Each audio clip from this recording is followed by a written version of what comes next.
ആകാശത്തിൻ കീഴിൽ വേറൊരു നാമമില്ലല്ലോ, യേശുനാമമല്ലാതെ, യേശുനാമമല്ലാതെ. മാനവരക്ഷയ്ക്കുള്ളിൽ വേറൊരു നാമമില്ലല്ലോ, യേശുനാമമല്ലാതെ, യേശുനാമമല്ലാതെ. ആകാശത്തിൻ കീഴിൽ വേറൊരു നാമമില്ലല്ലോ, യേശുനാമമല്ലാതെ, യേശുനാമമല്ലാതെ. മാനവരക്ഷയ്ക്കുള്ളിൽ വേറൊരു നാമമില്ലല്ലോ, യേശുനാമമല്ലാതെ, യേശുനാമമല്ലാതെ. Good morning everybody. ഇന്ന് ഓഗസ്റ്റ് 14 നമ്മുടെ ഇന്നത്തെ ധ്യാനത്തിന് വേണ്ടിയിട്ടുള്ള വേദവാക്യം യെശയ്യാ പ്രവചനം 8:20. ഉപദേശത്തിനും സാക്ഷ്യത്തിനും വരുവീൻ, അവർ ഈ വാക്കുപോലെ പറയുന്നില്ലെങ്കിൽ അവർക്ക് അരുണോദയം ഉണ്ടാകയില്ല. ഹോവാർഡ് കാർട്ടർ ഒരു ബ്രിട്ടീഷ് പുരാവസ്തു ഗവേഷകനായിരുന്നു. തൂത്തൻഖാമൂൻ എന്ന് പറയുന്ന ഒരു ഈജിപ്തിലെ ഒരു രാജാവുണ്ടായിരുന്നു. ആളത്ര പ്രസക്തനൊന്നും ആയിരുന്നില്ല, പ്രശസ്തനുമായിരുന്നില്ല. അതുകൊണ്ട് തന്നെ അദ്ദേഹത്തെ പറ്റി കൂടുതൽ വിവരങ്ങളും ശേഖരിക്കപ്പെട്ടിട്ടില്ല. അതുകൊണ്ട് അദ്ദേഹത്തെ പറ്റി കൂടുതൽ അറിയുന്നതിന് വേണ്ടി ഹോവാർഡ് കാർട്ടർ വീണ്ടും ഗവേഷണം തുടങ്ങി. അദ്ദേഹത്തിന് രാജാക്കന്മാരുടെ താഴ്വര എന്ന സ്ഥലത്ത് വീണ്ടും അദ്ദേഹം ആസൂത്രിതമായി തിരയുവാൻ തുടങ്ങി. 1922 നവംബർ 4 അദ്ദേഹം കുഴിച്ചുകൊണ്ടിരിക്കുമ്പോൾ ഒരു കോവണി അദ്ദേഹത്തിന്റെ ശ്രദ്ധയിൽപ്പെട്ടു. ആ കോവണി അദ്ദേഹത്തെ കൊണ്ടെത്തിച്ചത് തൂത്തൻഖാമൂൻ എന്ന അപ്രശസ്തനായ ഈജിപ്ഷ്യൻ ഫറവോയാണ്. തൂത്തൻഖാമൂൻ 3000 വർഷത്തോളം അജ്ഞതയിൽ വിശ്രമിക്കുകയായിരുന്നു.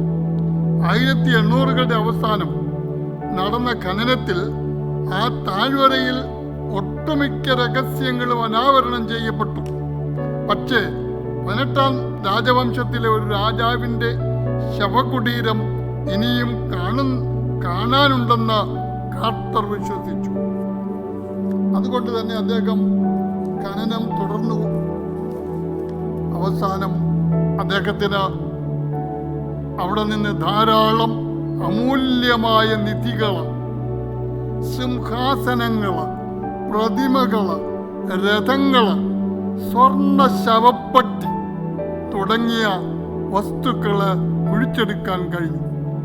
അതിനുശേഷം ബാലനായ ഒരു രാജാവിനെ ഈജിപ്തിലെ ഏറ്റവും പ്രശസ്തനായ ഫറവോനാക്കി വെച്ചതായിട്ടും അവിടുന്ന് അവർക്ക് രേഖകൾ കിട്ടി. ബൈബിളിലെ പ്രശസ്തരായ പ്രവാചകന്മാരെ ഒട്ടുമിക്കവർക്കും അറിയാം. ശമൂവേല്, യെശയ്യാവ്, യിരെമ്യാവ്, ദാനിയേല്, യെഹെസ്കേല് തുടങ്ങിയ മേജർ പ്രവാചകന്മാർ. കൂടാതെ 14ഓളം ചെറിയ പ്രവാചകന്മാരുണ്ട്. ഇതിലൊന്നും പെടാത്ത നിരവധി പ്രവാചകര് വേദപുസ്തകത്തിൻ്റെ ചില ഭാഗങ്ങളിൽ പ്രത്യക്ഷപ്പെടുന്നുണ്ട്, ചില പ്രത്യേക കാര്യങ്ങളുമായിട്ട്. അവരും പ്രവാചകന്മാരാണ്.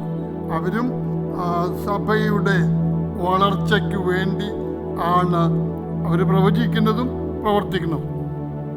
അപ്പോസ്തല പ്രവൃത്തി 11:28 പ്രവാചകന്മാർ അന്ത്യോക്യയിലേക്ക് വന്ന് അവരിൽ അഗബോസ് എന്ന് പേരുള്ളൊരുവൻ എഴുന്നേറ്റു, ലോകത്തിലൊക്കെയും മഹാക്ഷാമം ഉണ്ടാകുമെന്നും ആത്മാവിനാൽ പ്രവചിച്ചു.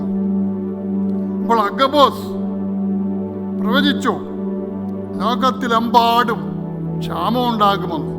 അപ്പോൾ അഗബോസ് പ്രവചിച്ചത് സത്യമായിരുന്നു, ആ ജനങ്ങൾക്ക് അനിവാര്യമായിരുന്നു. അപ്പോൾ അഗബോസിന്റെ ആ പ്രവചനം സ്വാഭാവികമായും സഭയുടെ വളർച്ചയ്ക്കും വിശ്വാസികളുടെ ആത്മീയ വളർച്ചയ്ക്കും സഹായകമായി. അതുപോലെ അപ്പോസ്തല പ്രവൃത്തി 21:9 പറയുന്നത്, അവന് കന്യകമാരും പ്രവചിക്കുന്നവരുമായ 4 പുത്രിമാരുണ്ടായിരുന്നു. അതായത് ഫിലിപ്പിന് 4 പെൺമക്കളുണ്ടായിരുന്നു. അവർ കന്യകമായിരുന്നു, അവർ പ്രവചിക്കുന്നവരുമായിരുന്നു. അപ്പോൾ ഇങ്ങനെ ധാരാളം പ്രവചകർ നമ്മൾ അറിയപ്പെടുന്നതായ മേജർ പ്രോഫറ്റ്സിനെ കൂടാതെ അല്ലെങ്കിൽ മൈനർ പ്രോഫറ്റ്സിനെ കൂടാതെ ഇങ്ങനെ ചില സാഹചര്യങ്ങൾ നേരിടുവാൻ വേണ്ടി ദൈവം ഉയർത്തിയ ധാരാളം പ്രവചകരെ കൂടി നമുക്ക് വചനത്തിൽ കണ്ടെത്താൻ കഴിയുന്നുണ്ട്. പരിശുദ്ധാത്മാവിന്റെ പകർച്ചയെപ്പറ്റി യോവേൽ ഇപ്രകാരം എഴുതി. യോവേൽ 2:28-29 ഇപ്രകാരം പറയുന്നു: അതിൻ്റെ ശേഷമോ ഞാൻ സകല ജഡത്തിന്മേലും എൻ്റെ ആത്മാവിനെ പകരും. നിങ്ങളുടെ പുത്രിമാരും പുത്രന്മാരും പ്രവചിക്കും. നിങ്ങളുടെ വൃദ്ധന്മാർ സ്വപ്നം കാണും. നിങ്ങളുടെ യൗവനക്കാർ ദർശനങ്ങളെ കാണും. ബൈബിൾ ക്രോഡീകരണത്തിന് ശേഷം പ്രവചനം വീണ്ടും തുടർന്നു. ഈ വിവരങ്ങൾ തിരുവെഴുത്തുകളെ ഉയർത്തിപ്പിടിക്കുന്നു. ഇപ്പോൾ ബൈബിൾ ഉണ്ടായി കഴിഞ്ഞ ശേഷം ഉണ്ടാകുന്ന പ്രവചനങ്ങൾ ബൈബിളിനെ സപ്പോർട്ട് ചെയ്യുന്നു, ബൈബിളിനെ ഉയർത്തിപ്പിടിക്കുന്നു. സഭയെ നവീകരിക്കാനും അത് ഉപയോഗിക്കുന്നു. പ്രവാചകന്മാർ എപ്പോഴും സഭയെ സഹായിക്കുന്നു. ബൈബിളിനെ അവർ ഉറപ്പിക്കുന്നു. അല്ലാതെ ബൈബിളിന് ഉയരത്തിലല്ല, ബൈബിളിന് മേലെയല്ല പ്രവാചകൻ. ബൈബിളിന് സപ്പോർട്ട് കൊടുക്കുന്നു, അതിനെ ഉറപ്പിക്കുന്നു. പ്രവാചകർ സഭയെ സഹായിക്കുന്നു. ഈ നവീന പ്രവചനങ്ങൾ മുൻ പ്രവചനങ്ങൾക്ക് വിരുദ്ധവുമല്ല. ബൈബിളിലെ പ്രവാചകന്മാരെ പ്രചോദിപ്പിച്ച അതേ ദൈവം എന്നും എന്നും പ്രവചനവരം തന്നുകൊണ്ടേയിരിക്കും. അങ്ങനെയുള്ള പ്രവചനങ്ങൾ തിരുവെഴുത്തുകളെ ഒരിക്കലും മറികടക്കില്ല, തിരുവെഴുത്തുകൾക്ക് മുകളിലുമല്ല. ആകയാൽ ദൈവം കാലാകാലങ്ങളിൽ അയക്കുന്ന പ്രവാചകന്മാരും മറ്റ് വരങ്ങളുള്ള ദൈവമക്കളും സഭയുടെയും വിശ്വാസികളുടെയും വളർച്ചയ്ക്ക് വേണ്ടി പ്രവർത്തിക്കുന്നു.